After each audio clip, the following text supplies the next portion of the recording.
Donc, la première actu que je voulais voir avec vous, vous l'avez sûrement vu passer, c'est la sortie potentielle, hein, le modèle n'est pas encore sorti, mais la sortie potentielle d'un nouveau modèle d'IA chez Anthropic, donc sur Claude. Mais ce n'est pas un modèle comme les autres. Je vous rappelle que chez Claude, aujourd'hui, on est sur 3 gammes de modèles. Modèle Sonnet, le modèle IQ, qui est le plus petit, le modèle Sonnet, qui est un modèle intermédiaire, et le modèle Opus, qui est le plus gros modèle de nos amis de chez Anthropic. Et on en est aujourd'hui à la génération 4.6, si je ne dis pas de bêtises, de tous ces modèles-là. Ils nous sortent souvent la 3, puis la 3,5, puis ils ont fait la 4, puis la 4.5, puis la 4.6, etc. Sauf qu'ici, on parle de tout nouveau modèle, et notamment d'un modèle qui s'appelle Mythos. Alors, il y aurait 2 modèles, un nouveau qui s'appellerait Mythos et un autre qui s'appellerait Capybara, que Claude voulait sortir, qu'Anthropic voulait sortir, mais il s'est passé quelque chose qu'on n'avait pas eu sur les anciennes sorties de IQ, de Sonnet et de Opus. C'est que cette fois-ci, Claude a repoussé la sortie de son modèle parce qu'il le trouvait trop dangereux. Et ça, quand même, ça soulève plusieurs questions. Les équipes d'Anthropic ont testé le modèle, l'ont mis dans plein de conditions, et il s'est trouvé que ces modèles-là, mais surtout le Mythos, de ce que j'ai compris, c'est encore un peu flou, on n'a pas toutes les infos, mais ce que j'ai compris, le Mythos apportait des risques assez forts de cybersécurité. Pourquoi? Parce qu'il était en capacité, ce modèle-là, d'aller déjouer, si on donne dans des mots simples, des barrières de sécurité dans les ordinateurs. Et donc, il était vraiment en capacité de créer et d'identifier des failles de sécurité dans des lignes de code, dans des logiciels, plein de choses. Ce qui n'était pas du tout le cas, en tout cas pas à ce niveau-là, des autres modèles d'IA qu'avait sorti Anthropic. Donc, on n'a pas trop d'infos supplémentaires là-dessus pour l'instant. Ce qu'on sait, c'est quand même que pour la première fois, on a un labo d'IA, Anthropic en l'occurrence, qui a peur de sortir un modèle. J'ai fait des posts un petit peu là-dessus cette semaine. J'ai eu des questions de certains collègues, certains confrères, certains amis qui m'ont dit est-ce que c'est risqué? Est-ce qu'on doit avoir peur à ce niveau-là ou pas? Parce que ça a été présenté en plus un petit peu ce modèle dangereux d'Anthropic comme un modèle dangereux pour l'humain, dangereux pour les collaborateurs d'entreprise, etc. Moi, j'ai voulu rassurer assez vite les personnes qui nous ont demandé ça. Dangereux pour l'humanité, c'est ce que j'ai vu parfois sur certains posts. Non, de ce que j'ai compris, non, c'est pas vraiment ça le sujet. Le sujet est plutôt le danger d'un point de vue de cybersécurité. Donc c'est pour ça qu'il a été repoussé. C'est pas encore un modèle d'IA qui est plus intelligent que tous les humains, qui peut tout faire à notre place. On n'en est pas là. Mais c'est un modèle qui commence à comprendre des failles de sécurité que les autres ne comprenaient pas. Donc ça s'arrête là pour l'instant. Mais c'est quand même un premier signal d'alerte. Donc on verra où ça nous mène. Moi, je pense qu'ils vont quand même le sortir. Il y a 2 choses, hein, quand on dit que le modèle est potentiellement trop dangereux et donc on repousse la sortie. Soit il est vraiment trop dangereux et c'est quelque chose qui n'était pas prévu, qui n'était pas anticipé. Dans ces cas-là, c'est quand même une alerte. Soit c'est surtout que les équipes d'Anthropic n'étaient pas prêtes. Je veux dire, peut-être que quand OpenAI a sorti GPT-5, ils l'ont peut-être eux aussi repoussé parce que la première fois qu'ils ont voulu le sortir, ils ne se sentaient pas prêts, ils voyaient des dangers. Bon, la vérité, c'est que GPT-5, in fine, n'est pas dangereux pour nous.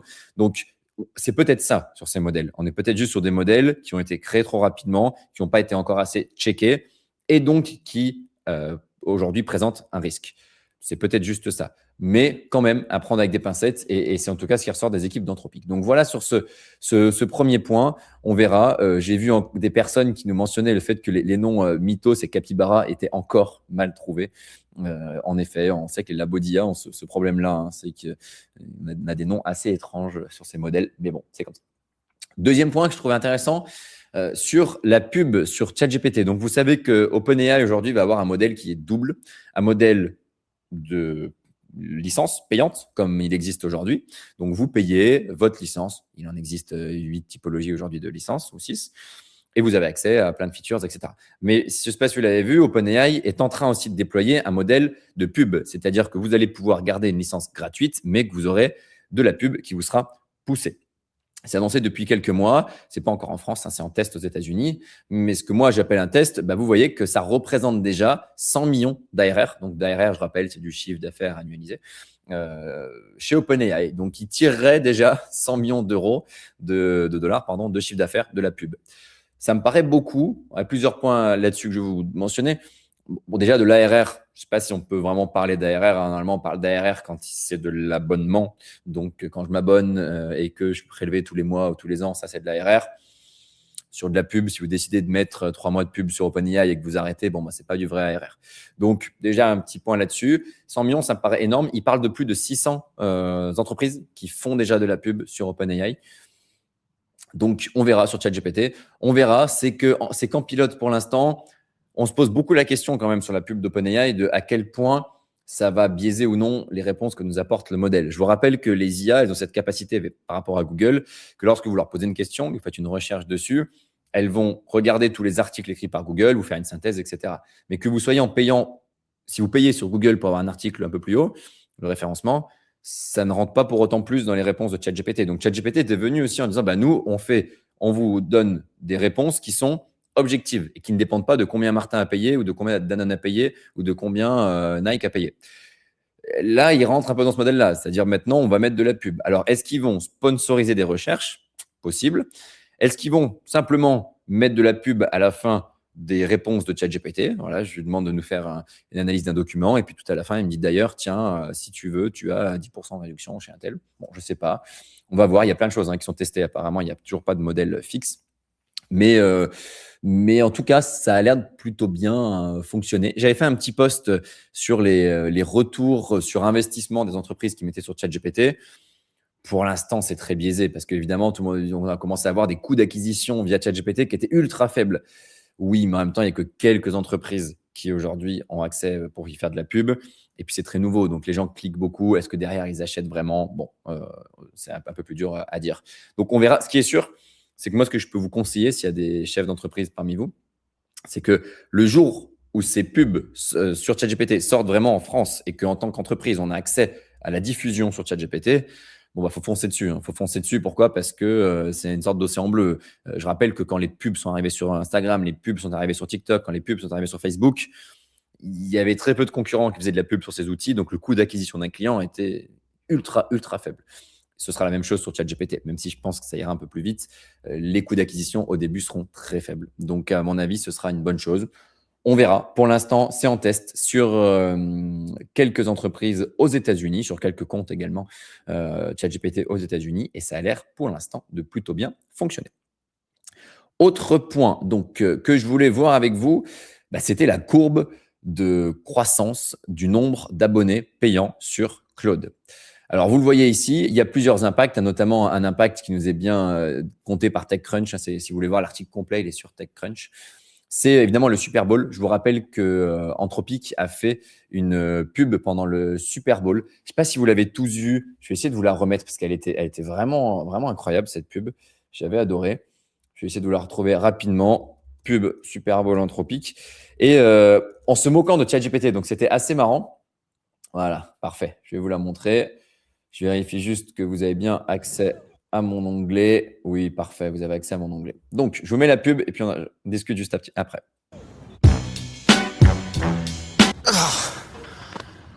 Hey, can I get a six-pack quickly? Perfect. That is a clear and achievable goal. Would you like me to tailor a personalized workout plan? Yes. Perfect. Let me personalize this for you. Let's start with your age, weight, and height. Whenever you're ready. 5'7", 23 years old, 140 pounds. Got it. I'll create a plan that focuses on aesthetic strength training. But confidence isn't just built in the gym.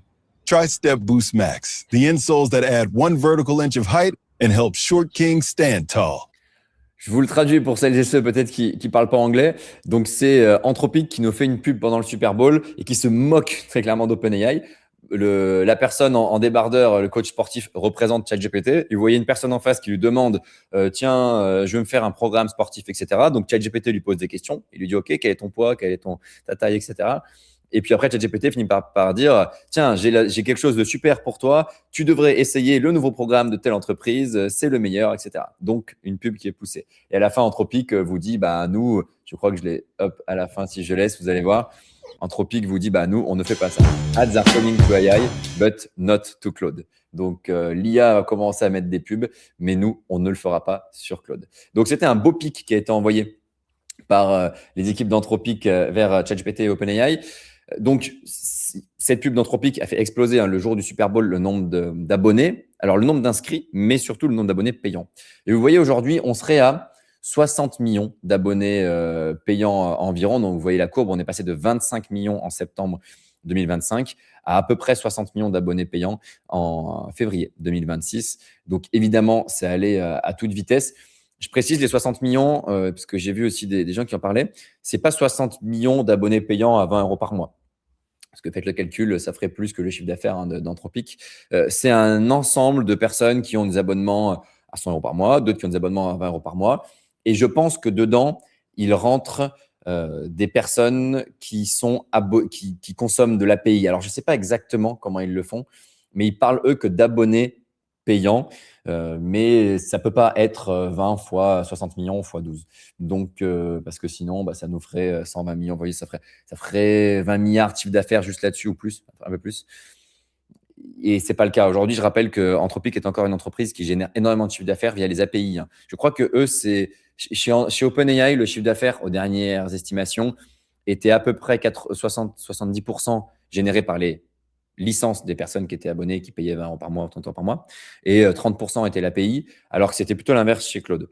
Je sais que chez Claude, il y a une accélération énorme des abonnés payants via de la licence, donc ça forcément ça augmente, peut-être qu'on est à 50-50 aujourd'hui, mais donc voilà, c'est pas 60 millions d'abonnés qui payent entre 20 et 100 € par mois, mais quand même, on a 60 millions de personnes qui payent aujourd'hui sur Claude, alors que le mois dernier, on en avait 40 millions. Donc ça correspond bien à ce qu'on s'est dit la semaine dernière, hein. C'est un outil qui va à toute vitesse, c'est un outil qui vraiment se déploie de plus en plus, notamment dans les entreprises. On verra jusqu'où ça va, mais aujourd'hui, c'est vraiment l'outil le plus performant. Si vous voulez en mettre un dans votre entreprise, c'est aujourd'hui eux les plus performants. Je voulais vous faire également, alors c'est pas tant une actu chaude, c'est plutôt des infos qu'on a eues récemment sur un peu ce qui s'était passé dans le deal entre DeepMind et Google. Je rappelle, DeepMind, c'est le labo IA de Google qui a été racheté par Google il y a maintenant une dizaine d'années et qui est à l'origine de Gemini, de une grande partie de ce que vous voyez en termes d'IA chez Google. Et donc, on apprend récemment qu'en 2014, donc Larry Page, qui est le fondateur de Google, hein, et il est plus CEO, hein, j'ai perdu son nom, mais c'est plus lui le CEO. Par contre, il doit être encore président du board. Donc, Larry Page, qui avait fait une offre au fondateur de DeepMind. Et puis, Facebook est arrivé dans le deal en disant, mais nous aussi, on veut mettre la main sur DeepMind. Et puis, on apprend sur la troisième ligne que ce qui est intéressant, c'est que Demis, qui était le fondateur de Google DeepMind, avait dîné avec Zuckerberg, Mark Zuckerberg, le fondateur de Facebook, et lui avait dit, en fait, on hésite entre Google et Facebook, mais Facebook, vous êtes un peu trop axé sur la réalité virtuelle, ce qui deviendra le métaverse plus tard chez Facebook. Et donc, il avait dit, même si vous êtes prêt à payer plus cher pour nous acquérir nos DeepMind, nous, on préfère peut-être aller avec Google parce qu'eux sont focus IA, alors que vous parlez beaucoup de réalité virtuelle, d'augmentation, etc. Et c'est une des raisons pour lesquelles Facebook a décliné, en tout cas a stoppé son offre sur DeepMind et a plutôt fait une offre à Yann LeCun pour dire c'est avec Yann LeCun qu'on va développer l'IA et pas avec les équipes de DeepMind. Donc ça avait commencé un petit peu comme ça. Et puis Google est revenu en disant nous, on est prêt à faire une offre à 400 millions pour vous racheter DeepMind. Donc vous voyez ici. Et c'est intéressant parce que 400 millions, c'est à peu près pour il y avait une quarantaine de top ingénieurs chez DeepMind. Je vous laisse faire le calcul, mais c'était à peu près acheter 10 millions de dollars par ingénieur de DeepMind pour faire ces 400 millions-là. DeepMind a négocié, etc. Et puis, on est revenu sur à peu près une offre à 650 millions de valorisation qu'on appelle pré-monnaie pour DeepMind. Donc, ils ont racheté ça à environ ce prix-là. Et ce qui est intéressant, c'est que c'est le deal du siècle. C'est le deal du siècle. Je ne sais pas aujourd'hui combien on pourrait valoriser vraiment DeepMind dans la valorisation totale de Google, parce que maintenant, ça appartient à Google. Mais allez, imaginons que Google, on va être sur quoi aujourd'hui? Alphabet, on va être sur 4 000 milliards, j'imagine. Google vaut 4 000 milliards en bourse. Ou je dis n'importe quoi. Non, allez, 3 600. Voilà. 3 600 milliards en bourse aujourd'hui pour Alphabet. Donc, je rappelle qu'il est la holding de Google. 3 600 milliards en bourse, ce ne serait pas déconnant de se dire que 200, 300, 400 milliards correspondent à DeepMind et à tout ce qui se passe en termes d'IA. D'ailleurs, si on est même honnête, depuis la grosse vague de l'IA générative qui, chez Google, a été vraiment enclenchée grâce aux équipes de DeepMind, c'est plus de 500 milliards de valorisation qui a été gagnée par Google. C'est plutôt 1500 milliards. Donc, même si on n'en donne que la moitié de ça à DeepMind, 750 milliards, on parle de Google qui a investi 500 millions d'euros ou 700 millions de dollars dans une entreprise il y a 10 ans qui aujourd'hui vaut 700 milliards. Donc, c'est quand même le deal du siècle. Donc, désolé pour Mark Zuckerberg. Il a fait d'autres beaux deals, c'est pas très grave. Mais je trouvais ça assez marrant d'avoir ce détail-là on est sur des montants qui sont vraiment, vraiment, vraiment colossaux. Donc, voilà, c'était parfois, il faut faire des investissements en IA. Alors, je rappelle aussi que Microsoft a mis beaucoup, beaucoup, beaucoup d'argent dans OpenAI, au tout début d'OpenAI, qui devrait s'introduire en bourse. On a eu encore des infos cette semaine autour des 1000 milliards de dollars. C'est vrai que la valorisation retenue pour OpenAI, donc là aussi, ils sont rentrés dans une boîte qui valait plusieurs centaines de millions d'euros. Aujourd'hui, ils ont des parts dans cette boîte qui va valoir 1000 milliards. Donc Microsoft fait aussi des bons choix, mais en tout cas, DeepMind pour Google était vraiment, vraiment, vraiment le choix à faire il y a 10 ans et qui paye aujourd'hui. N'hésitez pas, s'il y a des questions dans le chat, vous pouvez les poser, j'ai accès. Donc voilà, DeepMind, certains sujets comme ça sont parfois un peu plus techniques. Donc si je passe trop vite ou autre, vraiment, dites-moi. Est-ce que vous avez vu passer la news sur Mistral? Peut-être dites-moi dans le chat oui ou non. Mistral, nos chers amis de Mistral, alors, on va faire attention à ce qu'on va dire. Mistral lève 830 millions d'euros. Donc, plein de choses à dire sur cette levée de fonds. Déjà, on parle d'une levée de fonds alors que il ne s'agit pas d'une vraie levée de fonds. Il s'agit de dette. Pourquoi je ne dis pas d'une vraie levée de fonds? Alors, lever de l'argent, ça peut être mettre de la dette, mais quand on parle de levée de fonds dans le monde des startups, on parle d'entreprises qui lèvent de l'equity et pas de la dette. C'est-à-dire, d'ailleurs, sur la dernière levée de fonds de Mistral, ils ont vendu une part de l'entreprise, ils ont fait une augmentation de capital, bref, ils ont fait rentrer des investisseurs au capital de Mistral. Ici, ce n'est pas le cas. Donc, il faut faire attention parce que le Financial Times en premier, qui nous dit 800 millions d'euros levés par Mistral, tout le monde a pensé que Mistral venait de lever 800 millions d'euros d'equity. Ce n'est pas le cas, c'est de la dette. Et c'est intéressant parce que cette dette, elle a été principalement levée pour investir dans du data center et acheter, si je ne dis pas de bêtises, 13 000 puces NVIDIA. Donc, les dernières plus ou moins les dernières puces Blackwell de NVIDIA. 13 000 puces et donc un investissement qui fait quasiment les 800 millions de dollars et puis après un petit peu des à côté. Donc, il y a plein de choses à voir là-dessus. La première, c'est que quand même, le move est intéressant. Le move est intéressant, c'est-à-dire que Mistral a levé de l'argent beaucoup lors des dernières levées pour créer des meilleurs modèles d'IA, pour investir dans des produits, faire plein de choses. Là, on a un peu un revirement de situation. C'est-à-dire que cette fois-ci, c'est de la dette qui est levée pour financer des puces NVIDIA. Ça ressemble beaucoup plus à un deal qu'on appelle d'infrastructure, un deal qu'aurait pu faire un fonds d'investissement infrastructure et pas forcément une boîte d'IA qui a besoin de développer et des modèles et des produits, etc. Donc, je pense que ça prouve bien un peu le virage qui est en train de prendre Mistral, à savoir être de moins en moins une entreprise qui crée des produits. Le chat, je pense, selon moi, va mourir ou va bientôt disparaître. Peut-être même être de moins en moins une entreprise qui crée des nouveaux modèles, mais est-ce qu'ils ne vont pas se positionner comme un acteur encore plus bas ou plus haut, comme on veut, dans la chaîne de valeur de l'IA générative, et se dire, nous, on est un provider d'infrastructure, nous, on a 15 000 puces NVIDIA, vous voulez entraîner un modèle, venez chez nous, vous voulez avoir de l'inférence sur un modèle, venez chez nous. Je ne sais pas s'ils vont le faire comme ça, mais c'est pas impossible. C'est pas impossible que Mistral n'utilise pas ces 13 000 puces NVIDIA juste pour faire tourner ou entraîner ses propres modèles Mistral. Donc, ça, c'est la première chose. Je pense aussi que si ils ont réussi à tirer 800 et quelques millions d'euros de dettes, ils l'ont fait d'ailleurs auprès de banques françaises, beaucoup. J'ai vu qu'il y avait du BNP, il y avait du BPI. Je regarde, je crois que je l'avais noté. Non, je ne l'ai pas là, mais il y avait du BNP, du BPI, etc. Donc, plutôt de la banque française. Bon, la banque française, je ne sais pas si elle investit, en tout cas, si elle sort autant de dettes pour créer des modèles d'IA. Je pense qu'il y a un deal beaucoup plus infra derrière. Et le troisième point qui est intéressant, c'est que apparemment, je ne sais pas si c'est le cas spécifiquement pour Mistral, mais de plus en plus, et donc certainement dans ce deal-là, les boîtes d'IA peuvent lever de la dette en mettant ce qu'on appelle en collatéral des puces NVIDIA. En collatéral, c'est de dire, imaginez un peu l'hypothèque dans un prêt immobilier. Moi, je fais un prêt immobilier, mais je mets en collatéral ma maison. Je fais une hypothèque pour dire que si demain, je ne peux pas rembourser mon prêt immobilier, la banque prendra ma maison. Je simplifie, mais globalement, c'est ça. Et on est en train de pouvoir faire ça avec des puces NVIDIA. C'est-à-dire que BNP se dit à Mistral, je mets une ligne de dette de 100 millions d'euros, je te prête 100 millions d'euros. Par contre, si tu n'arrives pas à me rembourser, je mets la main sur 2000 puces NVIDIA. C'est intéressant, je le vois de plus en plus et notamment sur ce deal, j'en ai entendu parler, pas de source officielle. Donc, je ne trahis ni de secret, ni vous dis quelque chose qui est fidèle à 100%. Mais comme je l'ai entendu beaucoup à côté et que je l'ai vu aussi écrit sur ce deal-là, je pense que ça commence à être vrai. Je ne sais pas s'il y a des banquiers dans la salle, dans l'audience, parmi les quelques centaines de personnes qui sont là. Est-ce qu'il y a des banquiers? Est-ce qu'il y a des personnes qui en ont entendu parler? Ça m'intéresse. Mais de ce que je comprends, voilà, ça commence à être le cas.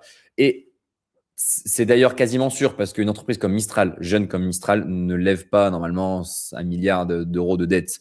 On lève des montants de dette comme ça quand on est LVMH, quand on est ce genre d'entreprise qui a du cash flow, qui a une santé financière bien assise, etc. Quand on est une startup qui ne gagne pas 1 euro et qui est en pure croissance, on lève de l'equity auprès d'investisseurs, mais on ne prend pas des lignes de dette comme ça. Donc, je pense que là, en effet, ça doit être très lié à l'infra et peut-être et très certainement avec des puces Nvidia en collatéral. On verra. Mais en tout cas, grosse opération de Mistral. Assez marrant parce que vous savez, moi, ma thèse sur Mistral, j'en ai parlé un peu la semaine dernière, c'est que c'est en train de devenir un gros cabinet de conseil, une grosse ESN. Il déploie des consultants chez les entreprises, etc. Pourquoi pas? Mais alors, une ESN qui lève 800 millions d'euros de dettes pour investir dans des puces Nvidia, c'est du jamais vu. Donc, bravo à eux déjà, parce qu'il faut le faire. Mais courage à eux aussi, parce que ça veut dire que ça va, à mon avis, à une telle vitesse qu'ils font un peu feu de tout bois, comme on dit.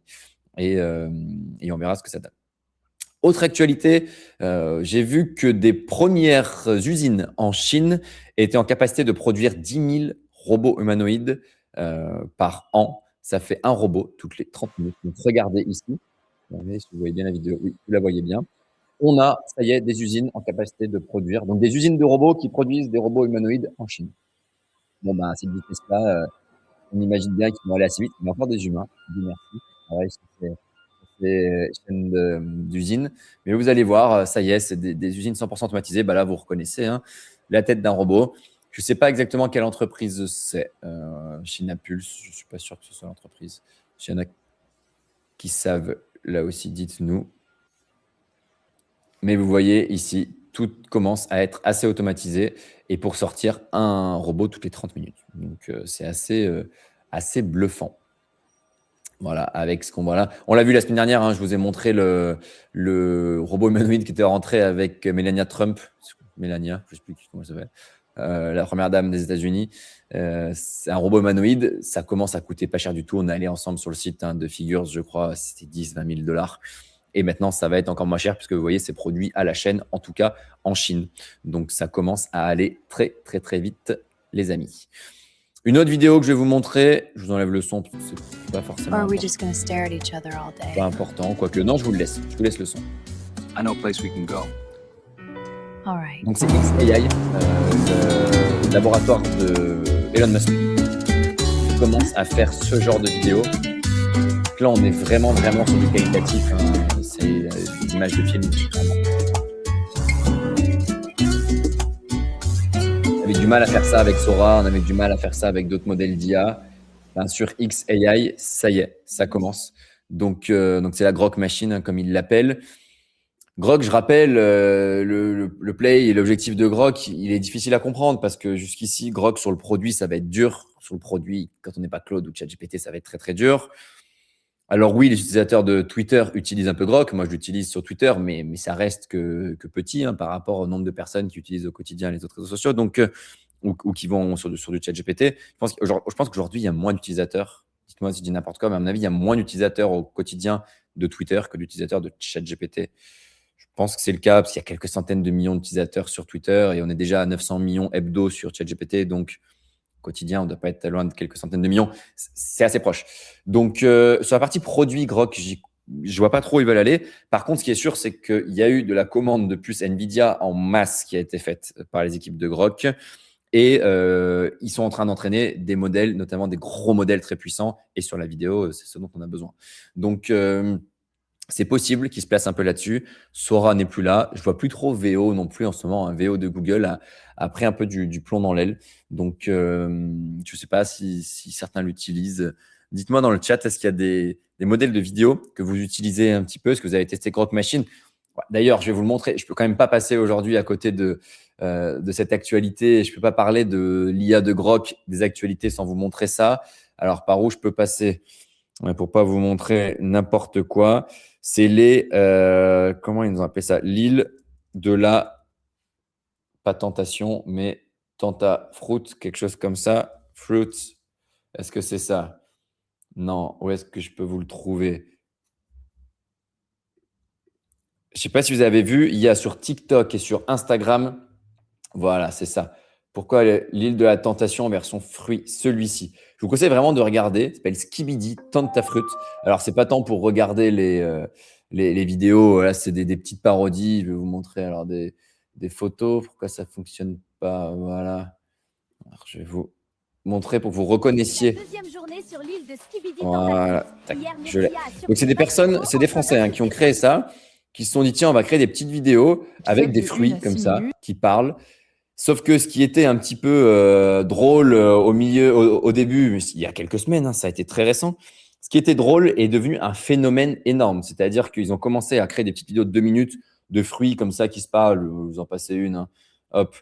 La fausse En même temps que je télé-réalité parle. rappelle le brain rot qui avait inondé TikTok. Donc il vous y a un voyez, c'est des moment, fruits avec qui Valérie parlent entre eux. Cappuccina et C'est une Bombardier parodie de l'île de la Cocorico. tentation, Et tout est mais fait ils le pour font spammer avec le fil des pour fruits toi des qui se parlent. utilisateurs. Et sauf que ça a Format complètement court, ultra explosé. Ça a explosé coloré, à avec tel une point narration simplifiée que, au max. hop, ils ont fait 10 vidéos, si je dis pas de bêtises. Sur chaque vidéo, il y a plus de 10 millions de vues. Il y a 3 millions d'abonnés sur TikTok en quelques jours. Bref, c'est en train d'exploser ce phénomène et tout serait fait avec Grok. Donc, c'est ça que j'ai trouvé assez intéressant. Donc, tout est fait avec Grok chez eux. C'est des Français. Ils ont eu des collabs avec Oasis. Hein. Il y a une de leurs vidéos sur lesquelles ils font une collaboration avec Oasis, alors que le concept a 10 jours ou 15 jours. Donc, c'est complètement délirant. Je ne l'avais pas mis dans mes actualités parce que je ne l'ai pas vu passer sur mon Twitter, mais je l'ai vu passer partout ailleurs.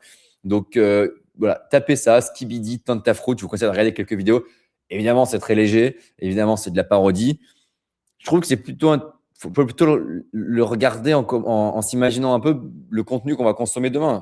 Peut-être pas que ça, évidemment, c'est un peu pour rire, mais ça nous donne quand même une idée qu'on aime ou qu'on n'aime pas cette vidéo, de se dire, voilà, il y a des personnes, ils sont deux, ils sont dans leur chambre d'étudiants en école, et ils arrivent au bout de 10 jours à avoir créé un phénomène mondial, enfin, déjà français, mais qui va devenir mondial, je vois des parodies en anglais de partout, qui intéresse les marques, parce que Oasis fait une collaboration, et apparemment, on est en train d'avoir des collaborations qui vont arriver de partout. Donc, c'est le début. Bravo à eux, là aussi, hein, parce que je connais personne qui les connaissent et qui me disent qu'ils travaillent jour et nuit en ce moment parce que ça cartonne. Et même si Grok est bon pour faire des vidéos, bon, c'est quand même pas facile de faire tout ça. Donc, la Grok Machine, la Grok Imagine, pardon, comme ils l'appellent, ça fait des vidéos qualitatives, comme je vous ai montré, mais ça fait aussi des vidéos un peu plus drôles. Et ça permet à des gens c'est un peu ce qu'on disait, je crois que c'est avec vous la semaine dernière, je ne sais plus. Quelqu'un me disait, non, c'est sur les municipales. J'avais fait une intervention sur Arte pour parler de l'IA dans les municipales. Et quelqu'un me dit, oui, mais l'IA, ça va permettre à n'importe qui de publier n'importe quoi. Et j'avais pris le problème un peu différemment en disant, en fait, bah oui, quand je suis leader, ça m'embête que mon concurrent, il utilise de l'IA pour communiquer. Mais en même temps, ce qui est plutôt une bonne chose, c'est qu'une personne qui est tout seul dans un parti politique, qui n'est pas connu, qui débute et qui n'a pas encore d'équipe, bah, grâce à l'IA, il peut faire entendre sa voix. Et bah, c'est peut-être plutôt une bonne chose en démocratie, si je peux le dire ainsi. Et donc, bah oui, dommage pour les très gros qui avaient plein d'équipes et qui étaient déjà très connus et qui vont avoir des compétiteurs maintenant. Mais tant mieux pour les plus petits qui veulent faire entendre leur opinion, mais qui ne pouvaient pas le faire avant d'avoir de l'IA parce qu'ils ne pouvaient pas démultiplier, ils ne pouvaient pas recruter 10 personnes d'un coup. C'est un peu pareil sur ce qu'on voit là-dessus, sur les Tentafruit. C'est 2 personnes qui ont des idées, parce que le script et le scénario, bah, c'est quand même eux qui le font. Ils ont des idées et grâce à l'utilisation de l'IA, ils peuvent diffuser leurs idées. Et moi, si avant l'IA générative, j'avais une super idée de série, bah, je ne l'aurais jamais faite parce que je ne vais pas appeler Netflix du jour au lendemain. Si demain, j'ai une super idée de série, je fais comme eux. Je publie des petites vidéos de 10 secondes, 20 secondes sur TikTok. Et si mon idée de série, elle trouve son marché, bah, je ferai des millions de vues et je pourrais vendre tout ça. Mais l'IA me permet vraiment de diffuser ce contenu alors qu'avant, c'était réservé à des studios. Donc, moi, je trouve que c'est une super chose. On aime, on n'aime pas, mais c'est tant mieux pour eux. Alors, quelques questions. Perplexity s'appuie sur Grok. Non, si, pardon, Perplexity, vous avez tous les modèles. Hein. Vous pouvez mettre du Claude, du Grok et autres. Alors, quelqu'un nous dit merci, 250 millions d'utilisateurs en 2024 pour X. Alors, ça me paraît peu pour le coup, mais je réfléchis. Ça me paraît peu. Est-ce que c'est du quotidien ou du hebdomadaire? C'est peut-être du hebdomadaire. Hein. Si c'est le cas, c'est plus faible que ChatGPT. Vous voyez, c'est bien ce qu'on se disait. Le partenariat avec Oasis, c'est surprenant, je trouve. Ça annonce la couleur pour la suite. Surprenant, oui. Moi, je comprends tout à fait Oasis qui le fait. Alors, il y a quand même un point sur ces petites vidéos. En effet, c'est qu'elles ont, et vous verrez sur certains articles, parfois des dérives, qu'elles soient un peu sexistes ou autres. Et ça, en effet, le fait qu'Oasis s'affiche avec tout ça. D'ailleurs, je ne sais pas si Oasis l'a fait en connaissance de cause en regardant toutes les vidéos, peu importe. Mettons ça de côté. Je veux dire que ce phénomène des tentafruits, je pense, aurait percé, même si le contenu était un peu moins border. Parce que ce qui fait vraiment cliquer les gens, et moi j'ai vu des dizaines de personnes cliquer et s'abonner, ils me disent c'est trop drôle de voir ces fruits qui se parlent entre eux, qui parlent comme des jeunes, parce que souvent ils emploient des mots de jeunes, etc. Et donc je pense que c'est plutôt ça qui a fait la réussite et le phénomène. Et donc on pourrait l'imaginer dans d'autres situations et on pourrait imaginer d'autres marques être intéressées par ça. Donc, à mon avis, on va voir quelles sont les autres marques qui se positionnent, mais il y en a plusieurs qui vont se positionner parce que le phénomène est incroyable. Il est en train de détrôner, vous vous rappelez, le phénomène de la pub qui avait été faite, je crois, par IA d'Intermarché avec le loup pendant Noël. Je pense que vous l'avez tous vu. Bon, je vous l'ai mis une deuxième fois pour que vous ayez un petit peu plus de stats sur Mistral. Donc, voilà, vous voyez 13 800 puces GB. Alors, merci Super Sox pour ce poste. 13 800 puces NVIDIA, un data center près de Paris. Bon, il nous parle de l'ARR au-dessus de 400 millions, j'y crois pas. J'y crois pas. Ça me paraît énorme. S'il y a des personnes de Mistral dans le chat qui ont l'info publique et qui peuvent nous la partager avec plaisir, moi, ça me paraît énorme. Je ne pense pas que ce soit le cas. Trajectoire à 1 milliard. Et un, j'y crois pas au montant. Et deux, c'est pas de l'ARR. C'est pas de l'ARR. De l'ARR, c'est de l'abonnement à de la licence. Quand je place des consultants et que je crée des projets où je fais signe une mission à 5 millions d'euros ou à 10 millions d'euros avec CMA, CGM pour leur mettre en chambre pendant un an des consultants, c'est pas de l'ARR. Sinon, Accenture ferait que de l'ARR. Sinon, comment il s'appelle Devoteam. Je pensais à Devoteam. Ferait que de l'ARR. Et non, c'est pas de l'ARR. Donc, c'est quand même des beaux chiffres et j'espère que c'est le cas pour eux, mais je pense que c'est un peu moins et c'est pas de l'ARR. Faire attention. Voilà. 1,2 milliard de data center prévu en Suède. Donc, on voit quand même qu'il y a un move très, très fort data center pour demain. Côté Mistral. OpenAI. Alors, OpenAI, on en a parlé, je crois, je ne sais plus si on a parlé la semaine dernière, je vous récap en 30 secondes, mais OpenAI arrête Sora. Donc, le modèle de génération de vidéos derrière OpenAI qui s'appelle Sora va être stoppé. Je ne sais pas si on y a encore accès ou pas là, mais ils veulent le stopper, ils ont dit que c'était fini, donc soit on n'y a déjà plus accès, soit ça va arriver dans les prochains jours. Et juste ce que j'ai trouvé intéressant sur cette news, c'est qu'on a appris que,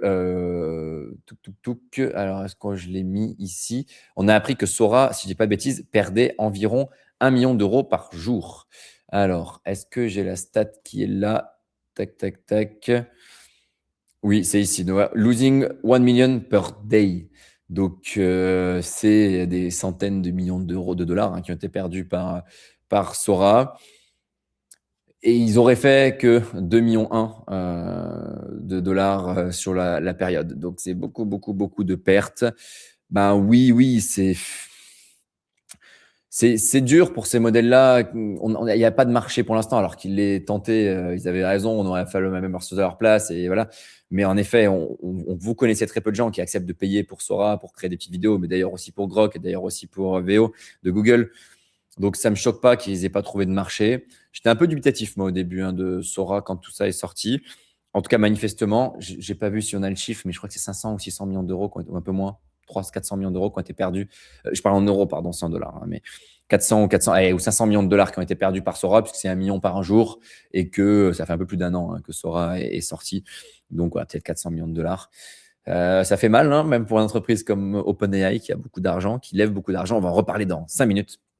Mais c'est quand même des chiffres qui donnent le tournis. Donc, bye bye Sora, ciao ciao Sora, et peut-être qu'ils nous reviendront avec une autre application. Mais voilà, on voit quand même, hein, et on le voit sur Claude qui a ce problème-là, et on entend parler tous les jours, il y a un sujet de puissance de calcul. C'est qu'à un moment donné, les entreprises comme Anthropic ou OpenAI commencent à ne plus pouvoir se permettre de juste sortir des modèles pour lesquels il y a zéro chiffre d'affaires et pour lesquels ça consomme du token pour rien.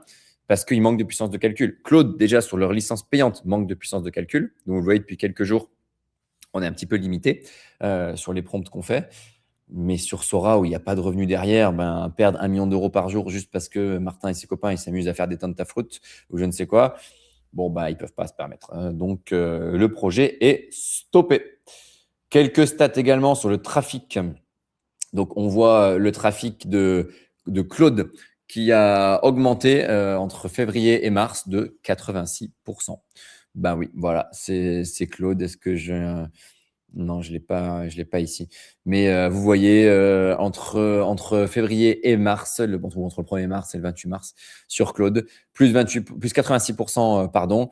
Et donc, c'était 280 millions de visites et on est près à 550 millions de visites sur Claude. Je ne sais pas si vous voyez ce que ça fait, 550 millions de visites. Ça me fait penser au film. Je ne sais pas si vous savez ce que ça fait, 550 millions, l'Armina. Je vous conseille de regarder ce film, 717, qui est pas mal. Mais je ne sais pas si vous voyez ce que ça fait. C'est beaucoup. Donc, 550 millions de visites. On est, je rappelais, sur 900 millions de visites d'utilisateurs par semaine sur OpenAI. ChatGPT, pardon. Ouh là, la news très, très, très importante. La fuite sur Claude Code. Alors ça, grosse problématique chez les équipes de Claude. Mardi matin, on est quoi? On est mercredi, oui, ça devait être hier. On se réveille côté Anthropic très tranquillement à San Francisco mardi matin et on se rend compte que le code source derrière Claude Code a fuité. Alors, on a vu tout un tas de choses. Très, très vite, on s'est rendu compte que des personnes l'ont mis sur GitHub, ce qui veut dire que n'importe qui peut avoir accès au code aujourd'hui qui est derrière Claude Code, hein, donc qui a permis de créer Claude Code. Il est disponible en open source sur GitHub. Je l'ai quand même mis cette actu, mais je l'aime pas trop parce que il y a quelqu'un qui a réussi à le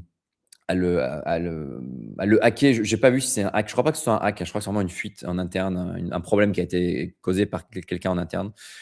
Si d'ailleurs vous avez les infos, dites-nous. Mais bon, je trouve ça un peu nul de se dire je l'ai mis direct sur GitHub. Allez-y tous, allez prendre le code. Bon, c'est quand même des entreprises qui payent des gens pour créer du code, pour créer des outils. Et pour nous le vendre derrière, bon, bah voilà, est-ce que je conseille à tout le monde d'aller voler ça? Parce que c'est du vol, hein, sur GitHub, pas tellement.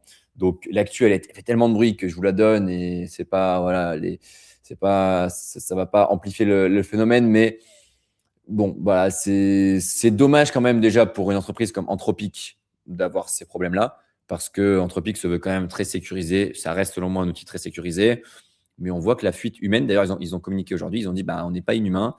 On reste des humains et il y aura des problèmes comme ceux-ci qui peuvent arriver parfois. Il se trouve que c'est sur du code interne, donc ça les regarde que eux. C'est pas de la fuite de données clients, ça n'a rien à voir. Donc, c'est moins grave. En tout cas, c'est pas grave pour leurs clients, c'est grave que pour eux. Mais quand même, je trouve un petit peu dommage qu'ils aient pas réussi à faire ça. Et je trouve ça dommage que tout le monde soit empressé de le mettre sur des outils comme GitHub pour que le code soit open source. Donc, je m'arrêterai là. J'ai pas grand-chose à dire de plus, si ce n'est que évidemment, tout le monde y a accès maintenant. Je pense que c'est encore sur GitHub aujourd'hui.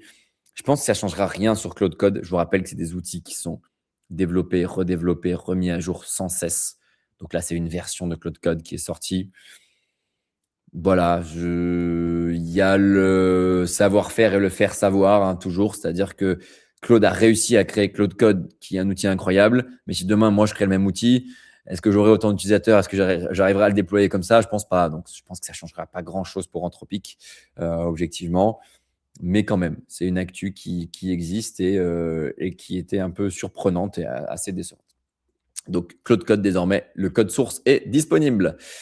Étienne nous dit « What LM does Perplexity use ?» Donc, merci. Étienne nous a mis un petit lien si vous voulez voir quels sont les IA qui sont disponibles sur Perplexity. Mais elles le sont quasiment toutes. Ensuite, c'était la grosse actualité du jour. La grosse actualité du jour. Je vais vous montrer, je crois que j'en ai fait un post. Ah non, je ne veux pas aller sur LinkedIn parce que ça va aller sur mon live. C'est pas grave. J'en ai fait un post LinkedIn si vous voulez aussi. J'ai mis un peu d'infos. OpenAI lève 122 milliards de dollars. Je répète, OpenAI vient de lever 122 milliards de dollars. Ici, on parle d'equity. On ne parle pas de dette. Alors, il y a peut-être un tout petit peu de dette, hein, mais principalement, c'est en equity. Donc, on a OpenAI qui fait encore une énorme levée. Vous allez le voir, hein, auprès de géants, Amazon, Nvidia, SoftBank, toutes des entreprises qui ont déjà mis au pot chez OpenAI et qui remettent au pot. Donc, comment Mistral lève 800 millions d'euros, avec notamment, il y a peut-être Nvidia dedans. Pas sûr. Non, c'était de la dette, pardon. C'était de la dette bancaire. Quand Mistral lève 800 millions, OpenAI, boum, arrive avec 122 milliards de dollars. Donc, encore une levée record. Je vais vous montrer la liste des levées. Je crois que j'ai la liste des levées de fonds qu'a fait OpenAI là, sur les dernières années. C'est colossal. J'aime bien ce graphe. C'est celui-ci que j'ai publié et que j'ai un petit peu expliqué sur LinkedIn, si ça vous intéresse. On voit 40 milliards qui avaient été levés fin 2025, 122 milliards qui sont levés début 2026. Il y avait eu 10 milliards qui avaient été levés en 2024, 10 milliards également qui avaient été levés en 2023. Donc, j'ai bien aimé parce qu'il nous compare aussi la valorisation. L'entreprise valait 157 milliards. Je rappelle, valait, c'est au bon vouloir des investisseurs. Hein. C'est les investisseurs qui pensent que l'entreprise vaut 157 milliards, puis 300 milliards en 2025, 852 milliards aujourd'hui. On parle déjà d'une entrée en bourse à 1000 milliards de valorisation. Que dire là-dessus? Déjà dire qu'en effet, c'est une entreprise qui va faire 25 milliards de chiffre d'affaires ou 30 milliards de chiffre d'affaires en 2026 et qui vaudra 852 milliards. Il n'y a pas beaucoup d'entreprises qui valent comme ça 40 fois leurs revenus, oui, qui a à peu près entre 30 et 40 fois leurs revenus. C'est énorme, mais bon, c'est les investisseurs qui parient énormément sur l'avenir, on peut le comprendre. Regardez ici, vous avez les montants d'investissement par entreprise. Donc, vous avez, oui, quelqu'un nous dit Valo à 852 milliards, en effet, c'est ce qu'il y a sur le graphe. Hein, Valo à 852 milliards pour OpenAI. 50 milliards qui a été investi par Amazon. Alors, c'est intéressant parce que souvent, moi, je présentais Amazon comme le gros investisseur d'Anthropic parce que ça a été les premiers investisseurs d'Anthropic, Amazon, parmi les premiers. Et je disais un peu Microsoft est derrière OpenAI. Amazon est derrière Anthropic. Oui, sauf que Amazon a investi, je crois, 10 milliards dans Anthropic, mais 50 milliards dans OpenAI. Donc, leur ligne OpenAI est déjà 4 fois, 5 fois plus grosse que leur ligne Anthropic. En tout cas, la ligne d'investissement à l'origine et alors la valorisation de leur investissement encore plus. Donc, voilà, Nvidia qui met 30 milliards encore. Je crois qu'il y a un deal d'ailleurs, je ne sais plus si je l'ai mis là, mais il y a un deal où quand Nvidia, comme ça, vous met 30 milliards dans votre entreprise, je vous souhaite que ça vous arrive. Quand Nvidia investit dans une entreprise comme OpenAI, ils ont un deal pour qu'il y ait une partie de cet investissement qui serve à acheter de la puce Nvidia. Le cercle est très vertueux. Donc, c'est qu'on parle de 30 milliards maintenant, comme on parlait à l'époque de quelques dizaines de millions d'euros. C'est assez fou. SoftBank, là aussi, remet 30 milliards dans OpenAI. Autre actu qui était intéressante sur ça, c'est que vous voyez, Amazon a investi 50 milliards, mais a conditionné 35 milliards à deux choses, soit au fait que OpenAI réussissent à trouver des premiers modèles qu'on appelle d'AGI, donc Artificial General Intelligence, l'intelligence artificielle généralisée, donc des modèles beaucoup plus intelligents que ce qui existe aujourd'hui d'IA, soit qu'elle aille, on a mis go public, c'est-à-dire qu'elle entre en bourse.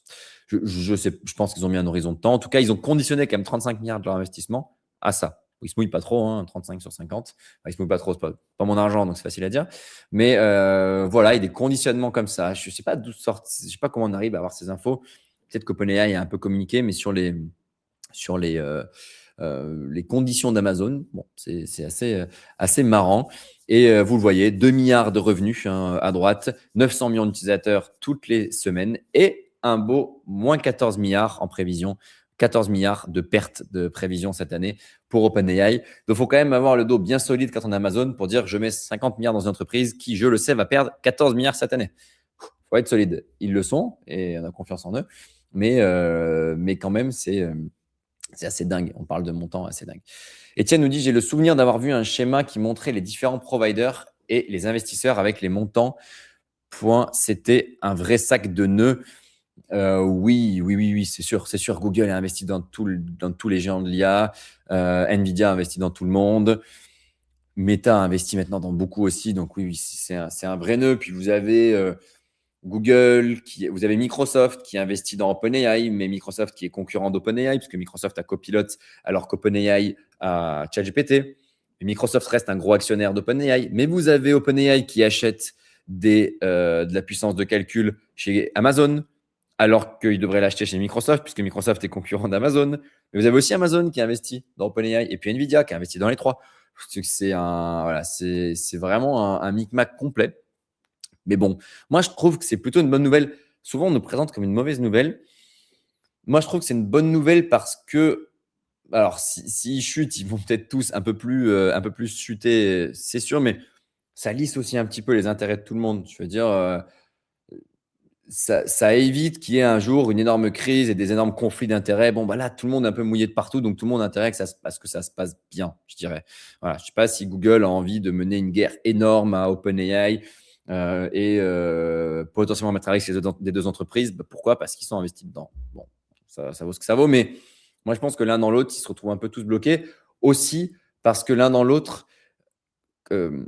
comment dire, s'il y a une chute, tous vont un peu agir contre une chute en valorisation boursière ou autre. Mais ce que je veux dire, c'est que c'est pas demain la veille qu'on a un acteur, un gouvernement américain qui va interdire ces outils parce qu'ils sont tous trop liés, ils sont tous trop mouillés jusqu'au cou. C'est pas demain la veille que les Européens vont dire on interdit OpenAI. Pourquoi? Parce que si on interdit ChatGPT, Microsoft va taper au carreau et va dire mon cher ami Macron, j'ai 300 millions de clients sur Office chez toi.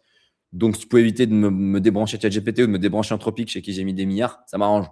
Donc, voilà. C'est mon opinion. L'un dans l'autre, je pense que c'est pas plus mal qu'ils soient tous un peu investis les uns avec les autres. Et aussi parce que je ne crois pas aux méga chutes qui fassent domino sur tout le monde. Je ne crois pas du tout. Belle valo pour un ARR autour de 10-15 milliards, nous dit, je ne sais pas qui c'est, pardon, je n'ai pas le nom. LinkedIn user, c'est tout ce que j'ai. Oui, très belle valo. Très belle valo, j'ai dit 40 fois leur revenu à peu près. Donc, oui, c'est une très belle valo. Mysteria n'est pas encore valorisé 40 fois ses revenus. J'aimerais bien. Peut-être un jour. Je nous le souhaite, mais ce n'est pas le cas pour l'instant. Autre point important, c'est lié, et je vois qu'il nous reste 5 grosses minutes, je me dépêche un petit peu. N'hésitez pas, s'il y a des questions. Hello nous dit Realestech. Hello, vous savez peut-être que Realestech est une filiale du groupe Mysteria. Donc, certains sont dans l'immobilier. Vous pouvez aussi suivre Realestech qui fait du contenu sur l'immobilier et de plus en plus sur l'IA dans l'immobilier. Oui, je vous ai vous montrer là aussi à prendre avec des pincettes. Apprendre avec des pincettes parce que c'est une news qui n'est pas du tout officielle. Mais on a vu un benchmark, donc vous savez, sur le fameux modèle Mythos, qui est le modèle d'Anthropic là, qui a été débranché parce que soi-disant trop puissant. On a un benchmark par rapport à Opus 4.6 ou Sonnet 4.6 où quand même on a des gaps énormes qui sont notamment sur l'agentique que vous voyez, on a encore du plus 10%, du plus 10%. On ne sait pas exactement ce que ça vaut. Objectivement, c'est assez dur. Tous ces benchmarks, il en existe beaucoup et c'est dur de naviguer. Mais quelqu'un nous dit ça, c'est du bon lobbying. Je ne sais pas de qui vous parlez sur du bon lobbying. Mais voilà, en tout cas, ce serait ça les benchmarks. Ils vont sortir prochainement, parce que quand le modèle Mythos sortira, ils nous sortiront les benchmarks comme ils le font toujours. Mais ce serait plutôt ça, $120 à $600 pour 1 million de tokens. Je ne sais pas si vous vous rendez compte, aujourd'hui, on parle de plein de modèles. Je vais vous montrer le prix de Sonnet, par exemple, 4.6. Je vais vous montrer le coût au token. Price Sonnet 4.6 API. On va aller dessus ensemble. Hop.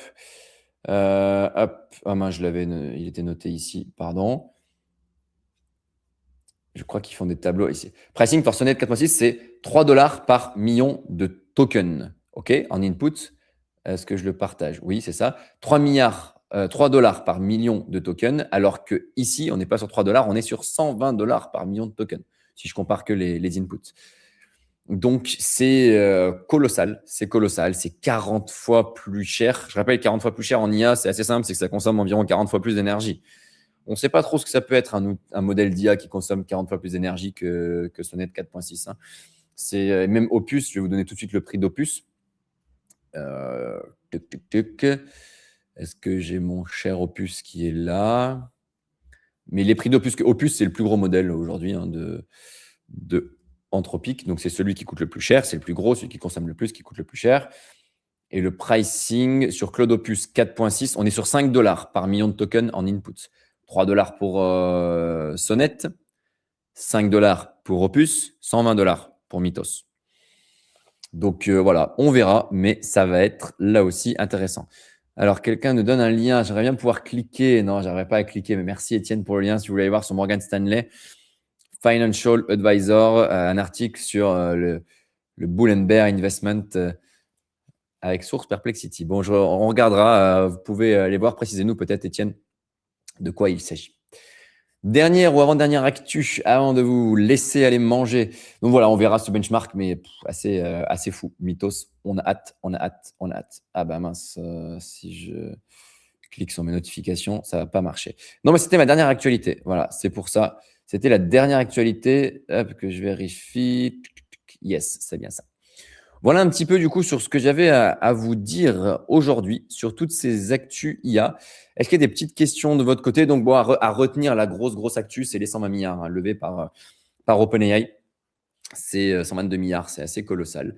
On va voir Anthropic, ils avaient fait une levée, je me perds dans les chiffres, mais plusieurs dizaines de milliards en fin d'année 2025. Donc peut-être qu'ils nous en préparent une nouvelle.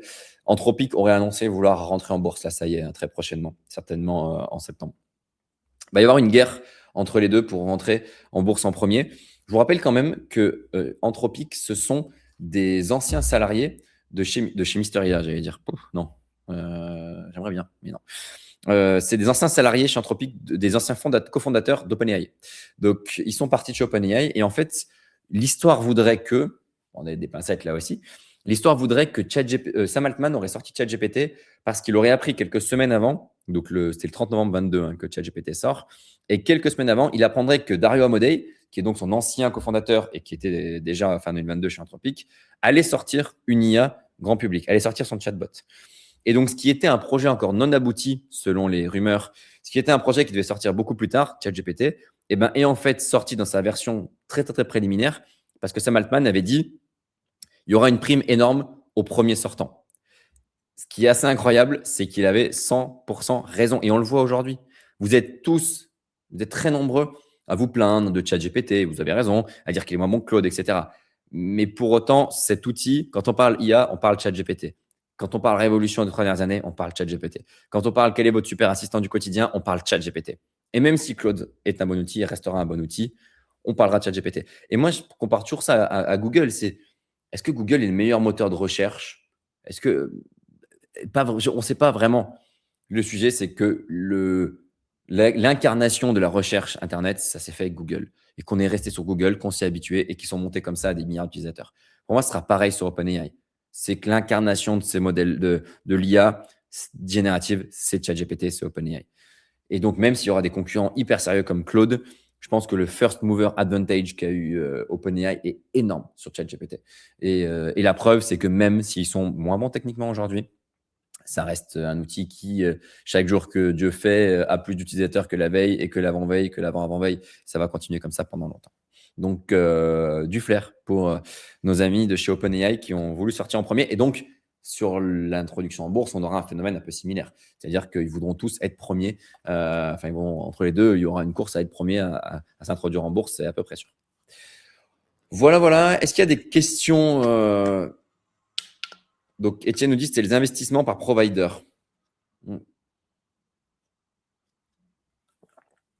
Je vais vous dire tout de suite. Étienne, je vais aller dessus.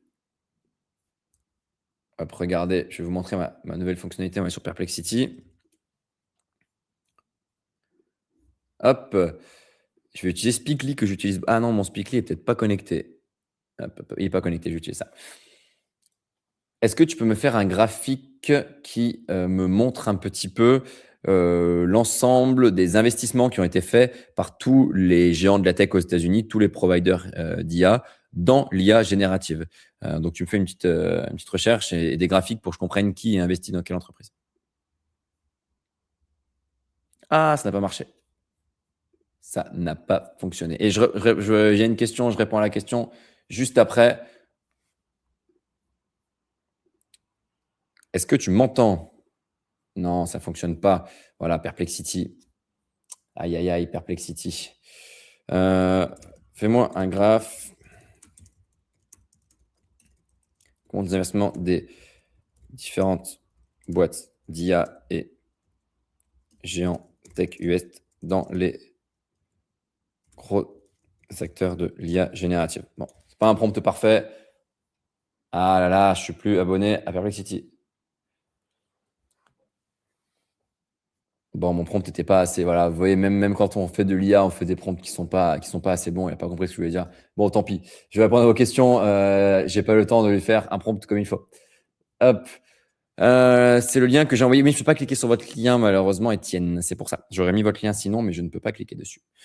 Martin, tu as des nouvelles du projet de ChatGPT for Teacher dont tu as parlé dans une newsletter. Le projet est destiné à être développé en Europe.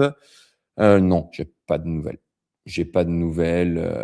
Oui, il a vocation à être, il est destiné à être déployé en Europe, c'est à peu près sûr.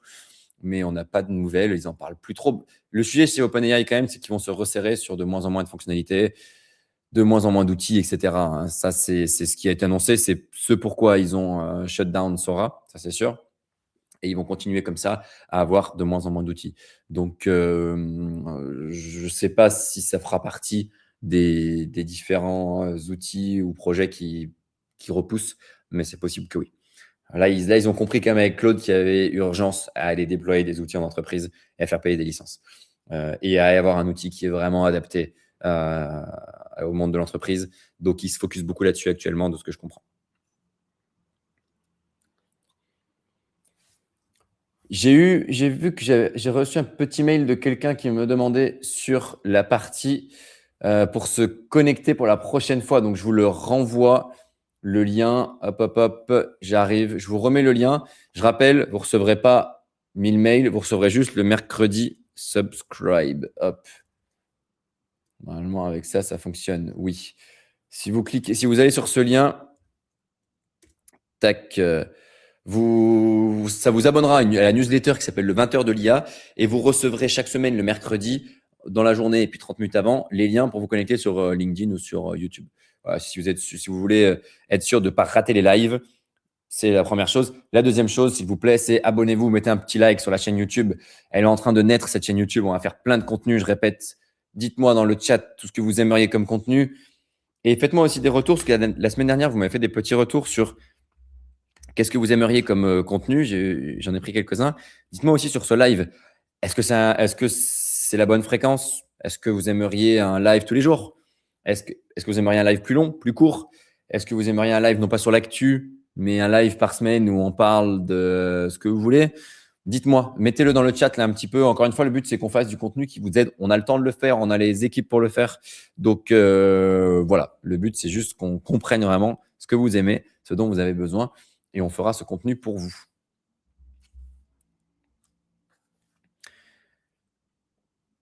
Donc n'hésitez pas. Je vois le chat. Donc pour tout ça, mettez-nous un petit message. Première participation pour moi, nous dit Étienne. J'espère que ça vous a plu, Étienne. N'hésitez pas à me suivre sur LinkedIn. Vous êtes très nombreux à le faire. Encore aujourd'hui, je vois. Merci beaucoup. Mais n'hésitez pas à me suivre. Le but, c'est que vous puissiez tous les jours avoir des petites actus et également les actus sur Mysteria et pas que sur l'IA, parce que je publie aussi un petit peu là-dessus. Hop, alors, est-ce qu'il y a des questions? Est-ce qu'il y a des choses que vous voulez voir? Super live, comme le premier, merci. Le format actuel est très bien, je trouve. Merci Pauline, c'est gentil. Merci Marc. Marc est un soutien de la première heure, je précise, de Mysteria. Donc, merci beaucoup Marc, c'est vraiment gentil. Tu étais dans les premiers à croire en Mysteria et on est aujourd'hui 130. On a 5 newsletters, on fait plein de formations. On a fait notre record, 350 sessions de formation en mars. 350. Donc, il faut des sacrées équipes de formateurs, il faut des sacrées équipes RH. Bon, il faut des sacrés sales déjà pour les vendre. Mais on a battu notre record, 350 journées de formation. Alors, pas journée, il y a quelques demi-journées dedans. Mais c'est un record, donc c'est grâce à vous aussi. Donc, merci. C'est grâce à des personnes comme Marc qui nous suivent depuis le début. Et également Christophe, que j'ai vu tout en haut, et certainement beaucoup d'autres. Je pense que vous êtes une centaine encore, un peu plus, parce que j'ai mes différents décomptes et on ne doit pas être bien loin de ça. Alors, il ne faut pas dépasser 1 heure. En effet, je pense qu'1 heure de live sur les actus, c'est bien. Moi, je reste si jamais vous avez des questions derrière. Ce sera l'heure qui sera mise sur le podcast, qui sera mise également sur YouTube pour ceux qui veulent regarder le replay. Mais 1 heure de live, je pense que c'est bien. Merci pour l'émission, merci gentil. Un grand merci pour le résumé de l'actu. Merci Arthur, merci Vivienne, merci Lucie. Le live était super intéressant. Est-ce que Mysteria est toujours à la recherche de nouveaux talents pour intégrer les équipes sales?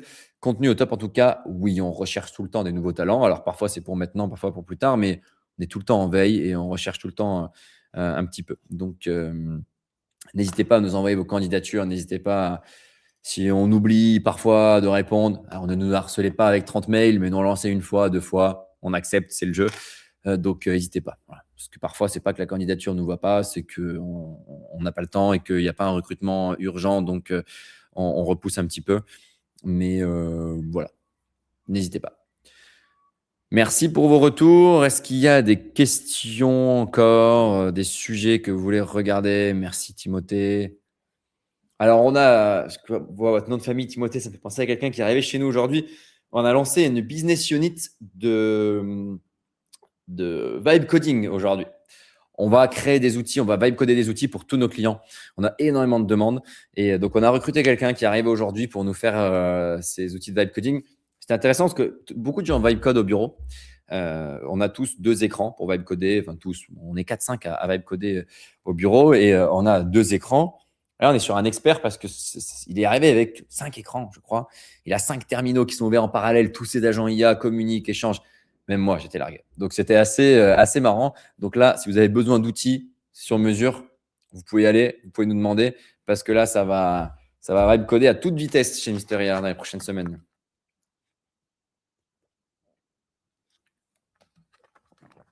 En ce qui me concerne, j'aimerais avoir ton avis sur l'utilisation à privilégier de ChatGPT ou de Claude. Claude.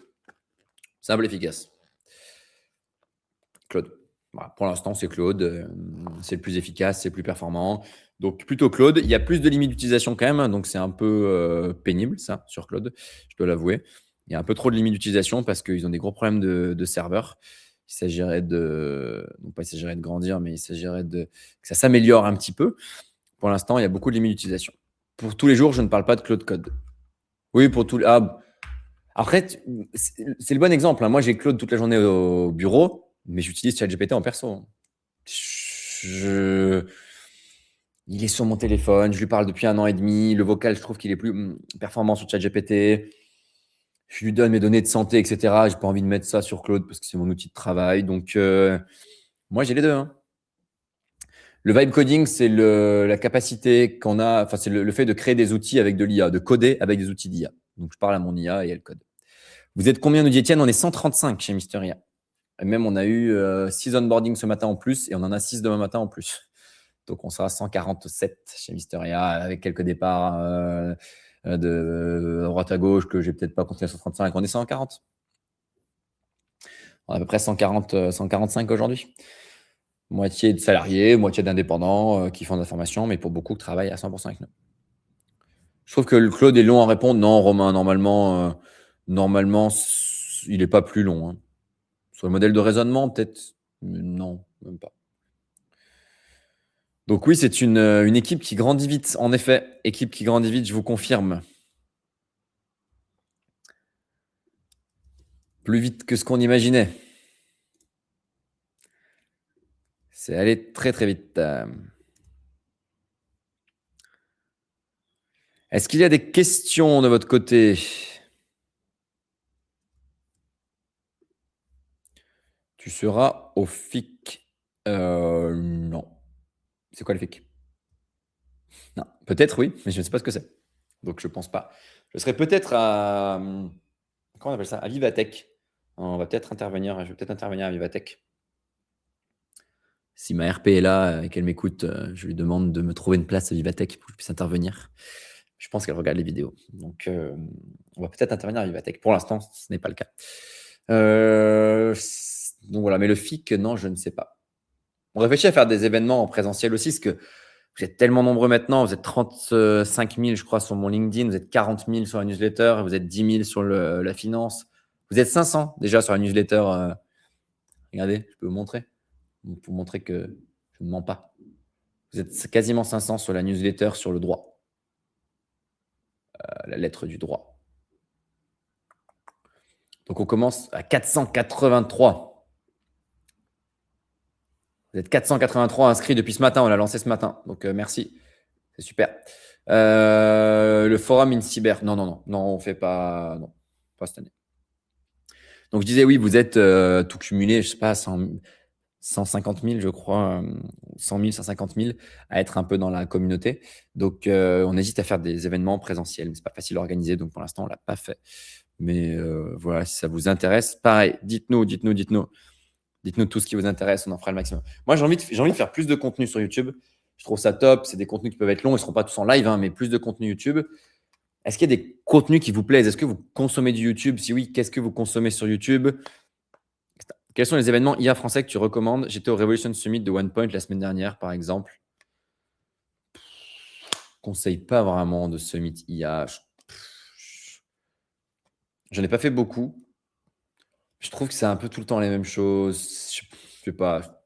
Les événements d'artefacts sont plutôt qualitatifs. AI for Finance, AI for Health, AI, etc. Je les ai jamais faits, mais je les trouve plutôt qualitatifs de ce que je vois, de la communication, des retours que j'en ai aussi. Mais voilà, Non, j'ai pas de salon vraiment que je trouverais hyper intéressant sur l'IA. Toutes les boîtes font un peu la même chose. Quand vous allez à un salon IA, beaucoup racontent n'importe quoi. Moi, je le vois au quotidien. On a fait un agent qui a automatisé 50% de je sais pas qui, je sais pas quoi. Ça marche pas. Donc, voilà. Pas spécialement. Et le summit de OnePoint, bon, ce que ça vaut, quoi. Mais non, je suis pas convaincu. Après, dites-moi si vous l'avez trouvé bien, Étienne, hein. Si vous l'avez trouvé bien, peut-être que je faudrait que je m'y penche, mais ça me dit rien. Donc, je disais, est-ce qu'il y a des sujets là-dessus que vous aimeriez voir sur YouTube, du contenu que vous consommez chez d'autres créateurs, même si c'est pas de l'IA? Je sais pas. Je vous disais, la semaine dernière, je vous disais, par exemple, je vois des personnes qui font des vidéos qui racontent l'histoire d'un entrepreneur. Est-ce qu'on pourrait se faire l'histoire d'un entrepreneur IA? Mais bon, je sais pas si, à part Sam Altman et les 4-5 gros, est-ce que les autres vous intéressent? Je sais pas. Est-ce que des interviews croisées? On fait venir sur le live Arthur Mensch de Mistral, on fait venir sur le live le fondateur de H. Alors, le fondateur, peut-être pas, mais en tout cas, le DG de H. On fait venir quelqu'un de Yann Lequin, parce qu'on y arrivera, je vous assure. Est-ce que ça peut vous intéresser? Pas demain, mais d'ici quelques mois. Voilà, dites-moi. Le but, c'est qu'on fasse un maximum de contenu. Je pense qu'il y a beaucoup de choses à faire. Pour l'instant, on ne fait pas trop de tutos. Peut-être qu'on peut faire des tutos. Ce ne serait pas forcément moi sur les tutos, mais peut-être qu'on peut faire des tutos.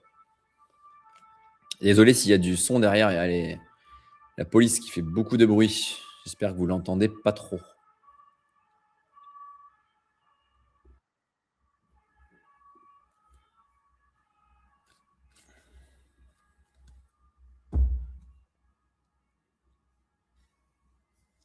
D'autres questions? Excellente soirée à toutes et à tous. Écoutez, merci beaucoup. J'ai l'impression qu'il n'y a pas d'autres questions. J'espère que je loupe rien. Donc, vous voyez, il y a 9 personnes qui nous suivent en direct sur Twitter. Je ne sais pas si vous pouvez poser des questions sur Twitter. Je ne suis pas sûr. Je vais regarder sur Facebook aussi. Je ne suis pas sûr. Des tutos, ça pourrait être pas mal. Ok. Peut-être des tutos. Je vais voir s'il y en a d'autres. Vous avez déjà fait un légende sur YouTube avec Guillaume Play. Ça pourrait être sympa. Non, je ne l'ai pas fait encore. Alors, je ne ferai pas légende business. Je ne paierai pas pour faire légende business. Mais c'est trop cher pour nous. Mais je pense que je ferai légende tout court un jour. Ouais. Mais je pense parce que la boîte grossit bien, elle va très vite. Vous allez voir qu'on a fait des super médias, hein. Je passe dans Europe 1, je passais déjà récemment et je passe sur Europe 1 dans 10 jours sur une belle émission où je présente Mysteria. Je passais sur Arte qui m'a invité aux 28 minutes, qui est vu par 1 million de personnes chaque soir. Et ils m'ont demandé de venir parler d'IA, donc ça commence à faire parler beaucoup de Mysteria, c'est super. Et du coup, c'est pas impossible. C'est pas impossible qu'un jour on passe sur Légende. On pousse, hein. J'essaye. Il y a des profils beaucoup plus connus avec des beaucoup plus grosses boîtes pour l'instant, donc chaque chose dans son temps. Mais il faut avoir de l'ambition. Je pense qu'on y arrivera. Donc oui, j'espère un jour. En tout cas, Romain, on va essayer. Et le jour où on sera sur Legend, on le poussera de partout. Évidemment, là, on communiquera un petit peu. On vous enverra un petit mail sur le moteur de l'IA. Ça prend avec des grosses pincettes, mais c'était un bon mix CAC 40 fournisseurs techniques et stands, dont Google, N8N et beaucoup d'autres. Ok, intéressant, mais voilà, le seul problème sur l'IA, c'est que vous avez quand même beaucoup de personnes qui ont intérêt à dire qu'ils font des projets IA, même s'ils n'en font pas. Et du coup, c'est un peu le jeu de qui va dire le plus, mais concrètement, qui fait quelque chose derrière, on ne sait pas trop. Donc, nous, comme on fait du conseil et de la formation, on voit tous les jours les projets d'IA qui marchent et qui ne marchent pas. Ce que je vois de quelques salons comme ça, c'est que souvent, tout le monde raconte n'importe quoi. Et voilà, c'est pour ça que je ne vois pas trop d'intérêt. Je ne suis pas fan, quoi. Je ne vais pas dire qu'ils sont tous nuls, ça ne veut pas dire qu'ils sont nuls d'ailleurs, mais voilà, il faut bien regarder où est-ce que vous allez, qui seront les intervenants. Voilà, je pense que Vivatech, quand il y a Sam Altman qui vient, etc., même s'il ne dit pas grand-chose, évidemment, c'est intéressant. Mais tous ceux sur l'IA. Par exemple, je trouve ça intéressant, ce que fait Artefact, encore une fois, les AI for Insurance, parce que là, vous allez à un salon qui parle vraiment de l'IA dans l'assurance. Là, on va sur des choses très concrètes. L'IA au sens très large, c'est tellement large, c'est tellement dur que ça apporte moins de valeur. 80 000 euros, on nous dit sur Legend. Ben voilà, Mysteria n'a pas 80 000 euros à investir sur Legend. Donc pour l'instant, on ne le fait pas.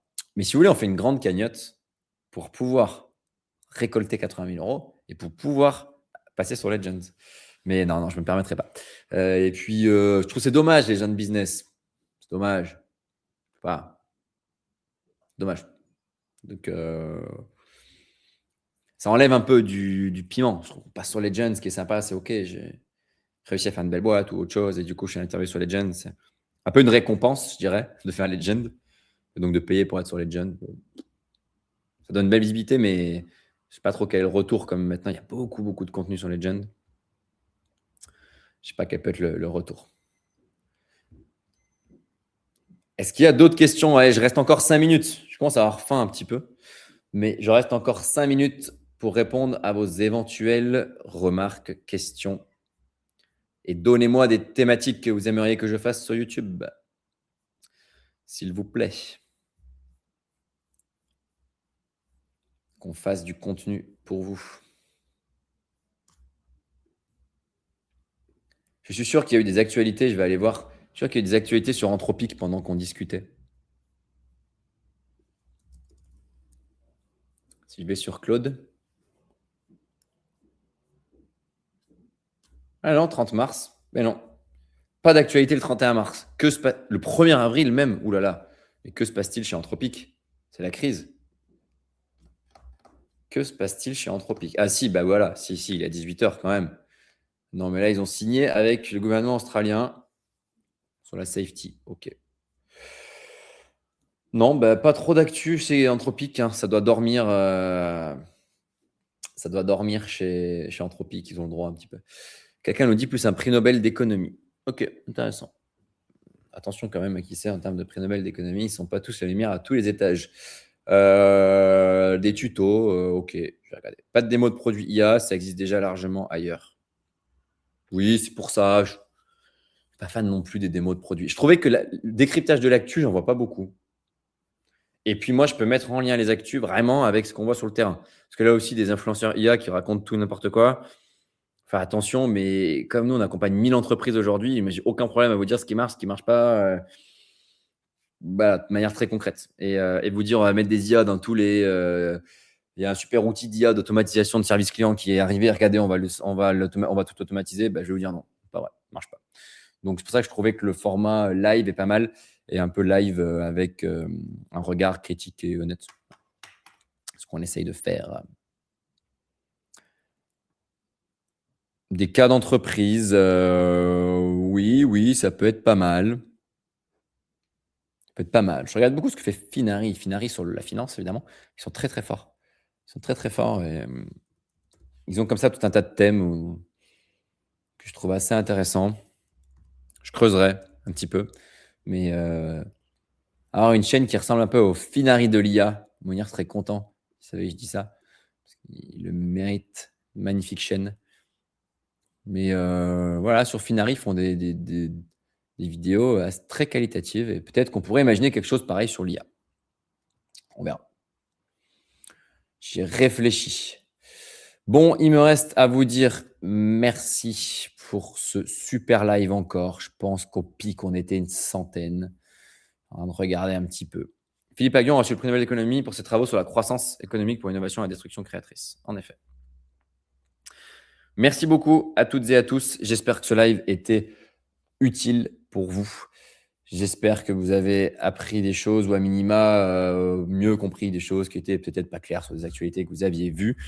Venez encore une fois très nombreux la prochaine fois également. Vous êtes tous les bienvenus. Partagez un peu ces lives à toutes les personnes que vous connaissez. Ça peut les intéresser. Allez sur notre LinkedIn, allez sur nos newsletters, allez sur Twitter, mettre un petit suivi.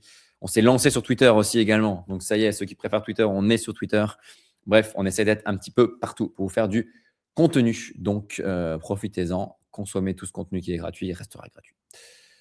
Merci à toutes et à tous. Passez une bonne soirée. Bon appétit à celles et ceux qui n'ont pas encore dîné. Et puis, on se voit en live mercredi prochain. Le live est prévu. Donc, on se voit mercredi. Ciao, ciao.